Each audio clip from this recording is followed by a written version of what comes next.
Banco do Brasil já caiu mais de 30% e parece que não para de cair todo dia. Vai sofrendo um pouco. E eu quero te mostrar nesse vídeo se isso aqui é uma oportunidade ou se é melhor, ó, você ficar de fora. Bom, só que o que eu vou abordar nesse vídeo? Vou abordar os seguintes 3 pontos. Primeiro, vou te explicar o motivo, o porquê dele ter caído tanto nessas últimas semanas, tá? Segundo, eu vou trazer aqui alguns pontos positivos e outros negativos que afetam ou podem afetar o Banco do Brasil nas próximas semanas, meses e até anos. E no terceiro ponto, eu vou te explicar se você deve comprar ou não. Mas eu não vou falar isso com base na minha opinião, eu vou trazer aqui, ó, números, ou seja, a famosa matemática, para te mostrar se isso é uma oportunidade ou se não é uma oportunidade. Bom, então primeiro ponto, por que o Banco do Brasil caiu mais de 30%? E olha, parece que ainda tá caindo um pouquinho. Tudo tem a ver, primeiro de tudo, com o seu resultado. Por quê, Gui? Porque o resultado, ele surpreendeu negativamente. Ou seja, os analistas que cobrem o Banco do Brasil, que são basicamente todos os analistas de ações do país, eles tinham um retorno esperado para o Banco do Brasil perto de 9 bilhões, não é milhões não, 9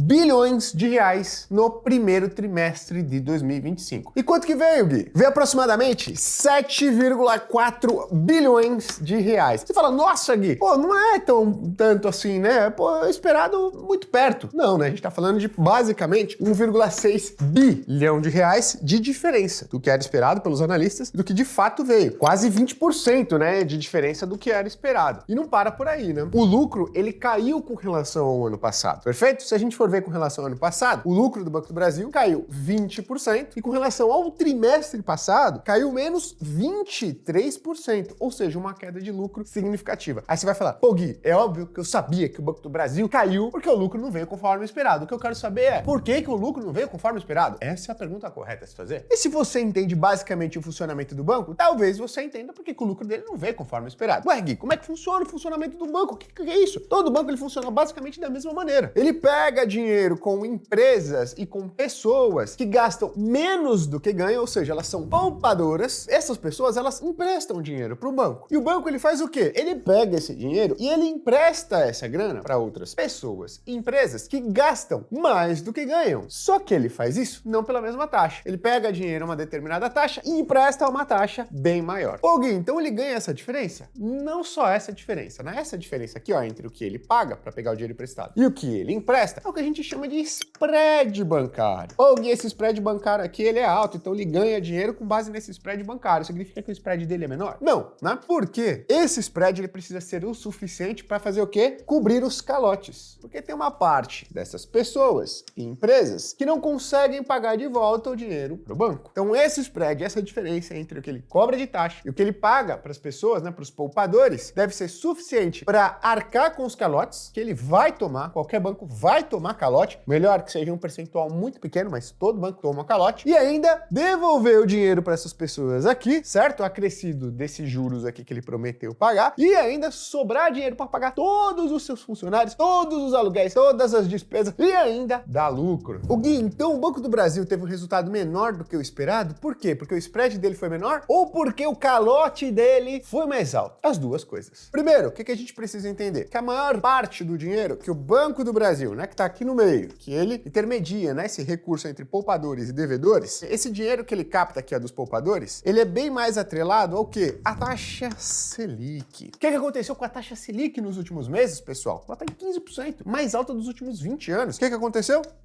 Ela subiu. Ou seja, o custo de captação de dinheiro pelo Banco do Brasil, quanto que ele precisa pagar de juros para as pessoas que emprestam dinheiro para ele, aumentou. Isso faz o quê, Gui? Isso reduz o quê, Gui? Reduz o spread. Do outro lado, o que aumentou também? Aumentou aqui, ó, o calote que as empresas, as pessoas, né, aplicaram no Banco do Brasil. Ah, aplicaram porque são malandros? Não, não necessariamente. Às vezes as coisas não aconteceram conforme o esperado, tá? E aí o Banco do Brasil tomou um calote um pouco maior. Quem é que tá dando calote no Banco do Brasil e em que proporção que cresceu esse calote? Tem um negócio que chama NPL, que é Non-Profitable Loans, né, que é de empréstimo. Isso mede aqui, ó, os empréstimos que estão com atrasos há mais de 90 dias. Basicamente aqueles que você fala, ih, esse dinheiro aqui eu já não vou ver mais a cor, tá? Isso daqui, do Banco do Brasil, de um trimestre para o outro, subiu de 3,3% para 3,9%. Você fala, nossa, Gui, mas subiu só 0,6%. Isso não é muita coisa. Ah, claro que é. Isso daqui, ó, ó, é uma alta de praticamente 20%, com base no resultado anterior. Tá? Então é uma alta bem relevante. Só que não sei se você sabia disso. O Banco do Brasil ele é muito forte em um setor da economia brasileira. Que setor é esse? É um setor que ele já tem muita experiência, ele atua de maneira muito forte, que é o setor do agronegócio. E o setor do agronegócio foi impactado negativamente de maneira muito relevante nos últimos meses, porque teve a famosa quebra de safra, tá certo? Isso daí prejudicou os produtores do agronegócio, que são justamente as pessoas e empresas que o Banco do Brasil mais financia. Esse indicador, que é o NPL, né? Que mede ali, ó, quem tá em atraso, 90 dias ou mais, com relação às suas obrigações com o banco, do setor do agronegócio, saiu de 2,45% para mais de 3%. Subiu bem mais do que o geral de 20%. O setor do agronegócio foi principalmente impactado. Tem um outro indicador que mostra que o setor do agro está sofrendo bastante. O que é? O número de recuperações judiciais. Recuperação judicial é basicamente que uma empresa chega e fala, ó, já deu, não consigo mais arcar com minhas obrigações, fornecedor e tudo mais, vem aqui justiça. Vamos resolver essa parada aqui que eu vejo que eu consigo pagar, quem eu não consigo pagar. Basicamente deu ruim, tá? Na operação, recuperação judicial. E a recuperação judicial no primeiro trimestre de 2025, que foi o resultado ruim do Banco do Brasil aqui, ó, do setor do agronegócio, cresceu 40% com relação ao ano passado. Ou seja, foi ruim. Então o setor do agronegócio sofreu de maneira significativa. Caramba, Gui, entendi então. Então foram ali os atrasos, né, que foram tirando o resultado do banco, certo? Certo. Mas olha só que interessante. Todo esse negócio aqui, ó, piorando, Banco do Brasil e tudo mais, aumenta um negócio que se chama PDD. Provisão para devedores duvidosos. Se estou duvidando de você, que você vai me pagar, hein? Esse negócio aqui, ó. Isso aqui, nesse primeiro trimestre, aumentou para 10 bilhões no Banco do Brasil. Ou seja, tem 10 bilhões ali de provisão para devedores duvidosos. Ela entra como uma conta negativa no resultado do banco. Então o banco ele pega o dinheiro que ele tem, ele fala, ó, já vou separar 10 bi, porque esses caras aqui não vão me pagar. Já tô considerando esse calote aqui, então já tô considerando o resultado negativo desses caras. É um crescimento de quase 20%. Aí você vai falar, caraca, Gui, mas por que subiu tanto, né? Tem esse fator do setor do agro ficando ruim e tudo mais, mas tem uma coisa muito importante, tá, pessoal? Que foi uma nova resolução do Banco Central,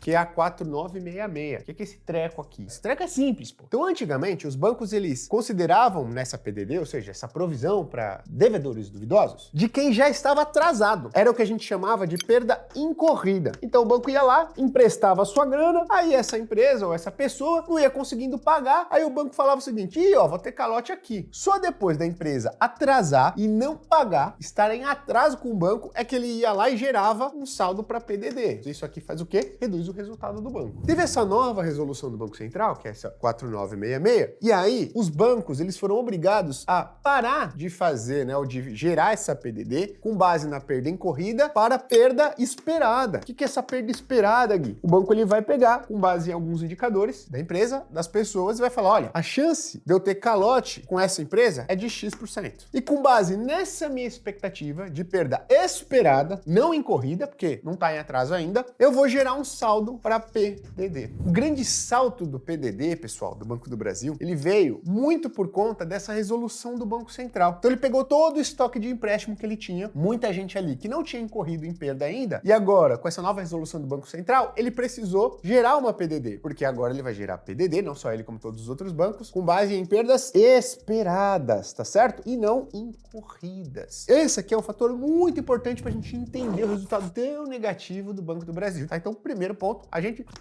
matou. Pô, Gui, mas agora eu quero ver pontos positivos e negativos olhando pra frente. Eu quero olhar pra frente. Tem gente que vai falar, ah, Gui, eu quero só saber se compra ou vende. Aí você não aprende, meu amigo. Aí você vai fazer besteira no final das contas com seu dinheiro, uma hora ou outra, tá? Então presta atenção aqui. Então a gente vai falar de pontos positivos e de pontos negativos. Antes de ressaltar aqui os pontos positivos e negativos, eu só quero trazer uma outra coisa. Porque, na minha visão, a queda também ela foi bem forte, né, de mais de 30% no preço da ação. A gente precisa lembrar que nos últimos 3 anos, o Banco do Brasil, né, se você fosse reinvestindo seus dividendos, ele teria uma alta de aproximadamente 120%. Quando sai um resultado negativo desse abaixo do esperado, você tem uma boa parte das pessoas, empresas, fundos de investimento, fundos de previdência fechada, realizando uma parte desse grandíssimo lucro, tá? Então você tem, na minha opinião, o que a gente chama de overshooting. Muitas pessoas que estavam ganhando bastante dinheiro com o Banco do Brasil, querendo vender uma parte relevante da sua posição, ao mesmo tempo, você tem uma queda tão significativa quanto essa do Banco do Brasil, de 30%. Agora vamos para os pontos positivos, para os pontos negativos. Já te adianto, na minha visão, tem muito mais esse daqui do que esse aqui. Ponto positivo, o Banco do Brasil ainda é um banco que está lucrando na casa dos 7 bilhões de reais por trimestre. É um lucro de se jogar fora? Pelo amor de Deus, não, tá? É um dos maiores lucros da Bolsa Brasileira. Apesar de não ter vindo ali 9 bilhões no trimestre, veio de apenas 7,4 bilhões no trimestre, em 3 meses, tá bom? É ainda um lucro muito consistente. Outro ponto, tem duas maneiras do banco ganhar mais dinheiro. Ou ele aumenta aquele spread, ou seja, é a diferença, né, da taxa que ele pega dinheiro emprestado e daqui ele vai emprestar, tá certo? Então ele pode aumentar esse spread aqui, essa diferença, ou seja, ele pode cobrar mais aqui, ou ele pode tentar, né, em algum momento, pagar menos aqui. Ele pode ganhar dinheiro, aumentar o dinheiro, aumentando o spread. Ou o que ele faz, se ele não consegue fazer isso, que é muito difícil, ele pode aumentar a sua carteira de crédito, ou seja, emprestar mais dinheiro. Ele pode manter esse spread, a diferença entre o que ele capta, né, ele paga para captar recursos e o que ele empresta, mas ele empresta para mais empresas, para mais pessoas. E a carteira de crédito do Banco do Brasil, então vou colocar aqui, ó, carteira de crédito, ela aumentou significativamente nos últimos 12 meses. Quanto, Gui? Aproximadamente 14,4%. Então é um crescimento significativo para a carteira de crédito do Banco do Brasil. O que é que isso significa? Se não tiver grandes problemas, à frente, maior resultado. Pô, Gui, mas o setor do agronegócio ainda tá sofrendo e tudo mais. Olha só que interessante. A Conab, a Confederação Nacional de Abastecimento, e o IBGE também, eles projetam safra recorde de grãos para a safra 24/25. Isso é muito bom, porque isso vai trazer um alívio para o setor do agronegócio, tá certo? Que foi impactado negativamente meses atrás e que impactou negativamente o resultado do Banco do Brasil, tá? Então isso aqui também é um ponto positivo. Projeção de safra recorde para o Brasil. Caraca, Gui, é 3, já tem mais,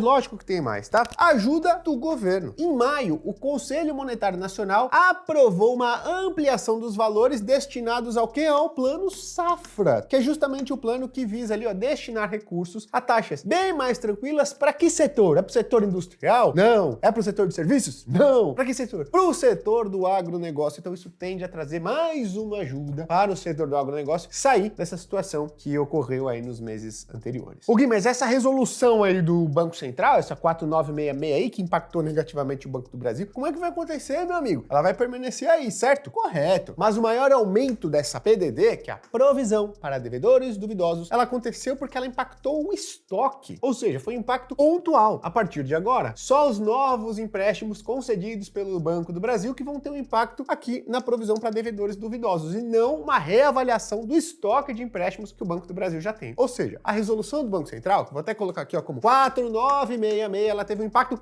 pontual. Ela não vai lá toda hora, todo trimestre você tem que ficar reavaliando o estoque do Banco do Brasil. Caraca, Gui, é ponto positivo e ponto negativo. Bom, o ponto negativo, ele é um ponto um pouquinho mais óbvio, né? Por quê? Porque o Banco do Brasil, ele pega dinheiro muito atrelado à taxa Selic. E até o momento, não há expectativa que a taxa Selic ela vai ceder no curto prazo. Ou seja, o custo de captação do dinheiro do Banco do Brasil, ele ainda vai ficar relativamente alto, comprimindo aquele nosso spread, né? Que é a diferença. O nosso não, porque eu não sou do Banco do Brasil, tá? Mas ele comprime essa diferença, ou seja, a diferença entre o que ele paga para pegar dinheiro emprestado e o que ele empresta, tá? Tem um outro ponto que a Selic afeta negativamente, porque a Selic alta, ela afeta também o setor do agronegócio, porque essa taxa ajuda a balizar os empréstimos concedidos para o setor do agronegócio. Então, a taxa ainda está bem elevada, a mais alta dos últimos 20 anos. Tem muito produtor que está endividado, e isso, obviamente, prejudica ainda o setor do agronegócio, tá certo? Se a gente for trazer um quadro aqui de pontos positivos e pontos negativos, que dá pra gente resumir de maneira bem legal com base nesse quadro aqui, tá? Então, são muito mais pontos positivos, na minha visão, do que pontos negativos. E agora eu vou te dizer se, na minha visão, se na visão da Finclass, isso é uma oportunidade para você comprar Banco do Brasil a um preço mais atrativo, ou se, eita, prego, agora lascou. Vamos ficar de fora, esperar ver o que vai acontecer. E para responder essa pergunta, não é